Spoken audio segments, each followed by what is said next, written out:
নরসিংদী পলাশে গজের ইউনিয়ন ৭ নং ওয়ার্ডে আমতলা বাসস্ট্যান্ডে কর্মী সভায় বক্তব্য রাখেন আরিফুল ইসলাম আরিফ, সিনিয়র যুগ্ম সাধারণ সম্পাদক, গজের ইউনিয়ন যুবদল ও সাবেক প্রধানমন্ত্রী বেগম খালেদা জিয়ার জন্য দোয়া।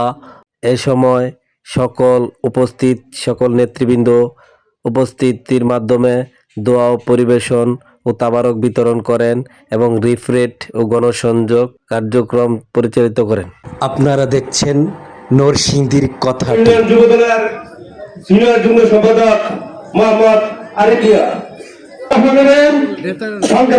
আমি দুটি কথাই বলবো।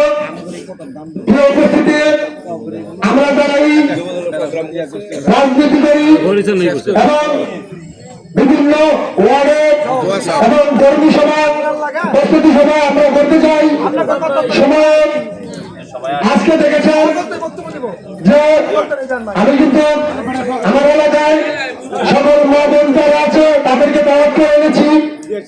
আপনাকে দু চারটি কথা শুনবে, শোনার পরে হয়তো ওনাদের মন মানসিকতা একটু ভালোর দিকে যাবে।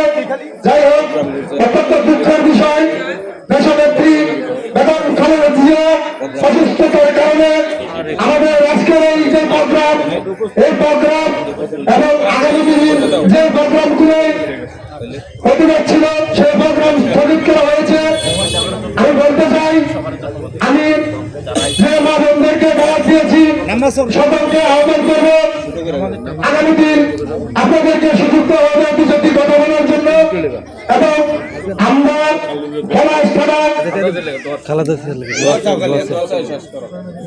আমাদের দেশনেত্রী বেগম খালেদা জিয়ার অসুস্থতার কারণে আমরা আজকে এই প্রোগ্রাম শেষ করতে যাচ্ছি।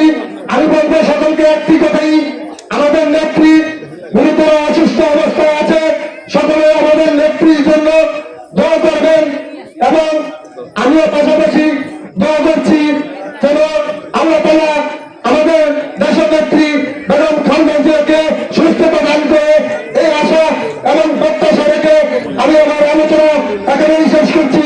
সবাইকে ধন্যবাদ। আসসালামু আলাইকুম ওয়া রাহমাতুল্লাহি ওয়া বারাকাতুহু। লিফলেট গ্রহণ করলেন মোহাম্মদ আরিফুল ইসলাম আরিফ, সিনিয়র যুগ্ম সাধারণ সম্পাদক। জন্য দোয়া করছি, আল্লাহ তুমি নিশ্চয়ই আমাদের দোয়া তুমি ফিরিয়ে দিবে না।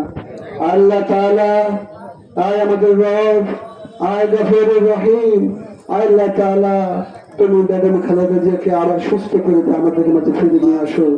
ওরা যদি যাতে কাজ করতে পারে, আগামী দিনে যাতে দেশের নেতৃত্ব দিতে পারে, সেই ব্যবস্থা আল্লাহ তুমি করে দাও। আল্লাহ তুমি তো সব পর মাবুদ মাওলা পরওয়ারদিগার। আমাদের প্রিয় নেতা ডক্টর আব্দুল মঈন খান দিন রাত দেশের মানুষের ভাগ্যের উন্নয়নের জন্য কাজ করে চলেছেন। আল্লাহ এই গরিব মানুষটাকে তুমি হায়াতের তৈরি দান করো। আল্লাহ তুমি স্বাস্থ্যকে তুমি ভালো রেখে মাবুদ, যাতে জনগণের যিনি দীর্ঘ 40 বছর যাবৎ এদেশের মানুষের ভাগ্যের উন্নয়নের জন্য কাজ করে চলেছেন। আল্লাহ এই নেতাকে তুমি হায়াতের তৈরি দান করো।